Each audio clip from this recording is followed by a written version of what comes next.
Et le dernier là, casse-toi, ne remets plus jamais les pieds ici. Maintenant tu prends tes clics et tes claques et tu t'en vas de cette maison de fou. C'est pas une vie saine ici. Toi tu es normal.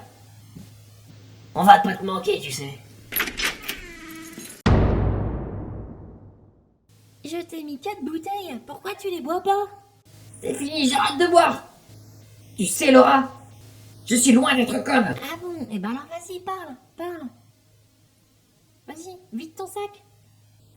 Ok. Bon allez, mets-toi à boire et oublie la vie. Va te faire foutre.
Elle est morte la vieille.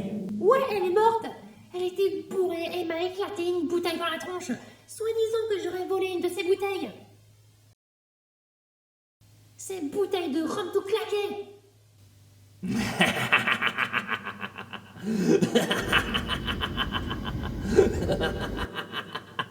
Si tu voyais ta tête, Sisters. J'aurais kiffé être là.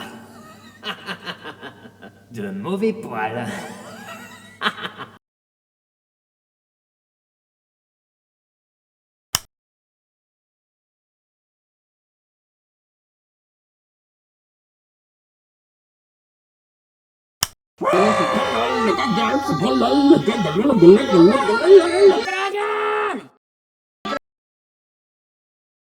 Ouais, ça va, c'est bon.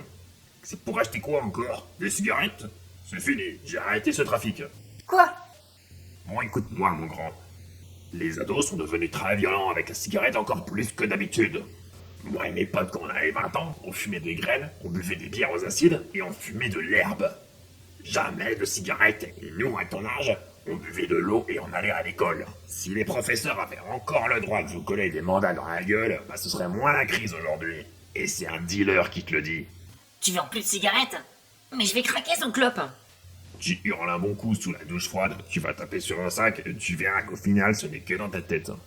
Tiens, par contre, il y a un gadget qu'ils ont interdit maintenant et que je peux plus vendre, lui, le garder au marché noir, parce que je risque une longue peine, c'est trop surveillé. Ils considèrent ça comme matériel militaire ou arme d'espionnage. Moi je m'en débarrasse, si tu le veux, je te le donne, mais tu le dis à personne, hein. M'en voilà débarrassé. Mais laisse-moi te réexpliquer quelque chose quand même. Les lentilles que tu portes sont des lentilles infrarouges. Elles se rechargent avec l'énergie solaire. Quand la nuit va tomber ou quand tu rentreras dans une pièce sombre, tu pourras voir carrément dans le noir. Mais attention, on peut te voir car ça te fera des yeux rouges.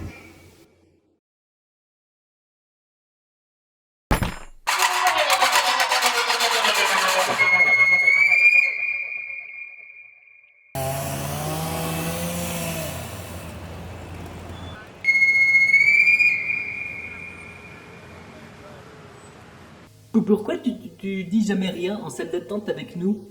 Il a pas envie de parler, fais gaffe. Pardon, désolé. Je suis bizarre. Je suis pas comme les autres jeunes. Enfin, bizarre. Enfin, Fais gaffe. C'est bon. Ça va, il m'a rien fait. Quand tu dis que... Enfin, juste, quand tu dis que t'es pas comme les autres jeunes, tu parles de quel jeune en fait? bah, les collégiens. Ou les jeunes comme toi. Mais pourquoi t'es là? On dirait pas que t'as un problème. Avant j'étais au collège, mais maintenant je suis ici comme toi, tu vois, et... Je connais les collégiens, hein. Ils ont plus de problèmes que toi, mais ils sont acceptés surtout pour ce que demande la société. Penser qu'à sa gueule, marcher sur ses inférieurs et nourrir ses supérieurs. Comme dans les cours d'histoire.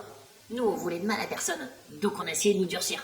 Et comme ça n'a pas marché, eh ben on subit les effets secondaires des neurolactiques. Tout ça pour nous abrutir et nous rendre dociles. Comme ces débiles qui vont se clasher sur les réseaux sociaux pour boffer pétasse après les infos.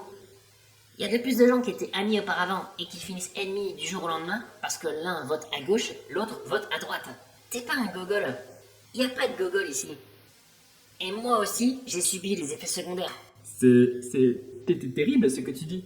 Mais le pire, c'est que c'est vrai et on n'en parle jamais. D'un côté, il y a quelque chose de vrai. Mais d'un côté, ça peut être un point de vue aussi. Parce que, faut dire, on a encore des gamins. En tout cas, c'est mon point de vue. Mais c'est stupide. Tu prends pas soin de toi-même. Tu nies tes problèmes. Pourquoi, t'es psy? Moi, je suis un robot, c'est un.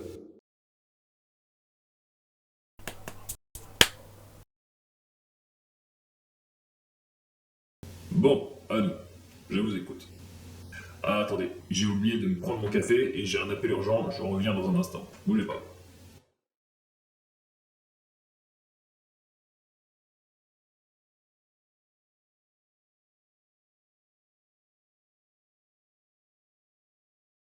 Qu'est-ce que c'est que ça? Audran, je t'aimais. Tu étais mon petit frère. Quand j'étais au lycée, tu étais au collège. Je ne savais pas ce qui t'arrivait réellement. Et un jour, tu as été poignardé. Je n'avais pas le courage en moi de faire face à des jeunes, même s'ils étaient plus jeunes que moi. Je ferai tout pour devenir psychiatre. Et je te vengerai à vie face à ce type de personne. Tu le verras à travers ton manteau qui sera à côté de moi. Christian Larnac, ton grand frère qui t'aime encore dans le monde des vivants. Bon, ça a pris du retard.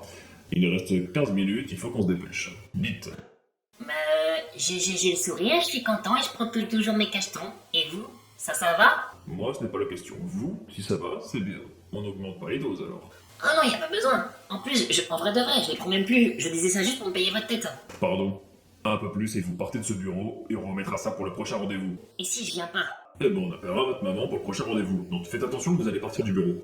Combien de fois je vous redis les mêmes choses? Vous entendez jamais rien parce que vous êtes un putain de teubé. J'ai fait de très grandes études pour être psychiatre, pour aider les patients. Si vous n'êtes pas content, rentrez chez vous. Allez, sortez. Aider les patients ou les voir brûler en enfer plutôt. Moi je vois quelqu'un bourré de culpabilité qui se culpabilise de ne pas avoir sauvé son frère parce qu'il avait pas de couilles et que la vie nous a traités comme une merde. C'est à cause de votre manque d'estime que votre frère est mort. Il est mort comme une merde. Par votre faute. De quoi vous parlez? Je ne vois vraiment pas de quoi vous parlez. Sortez. Vous dites quoi là? J'ai mis des médicaments dans votre café. Monsieur Norbat, vous allez avoir de très gros problèmes. De très gros problèmes. Vous vous rendez pas compte? Vous vous rendez...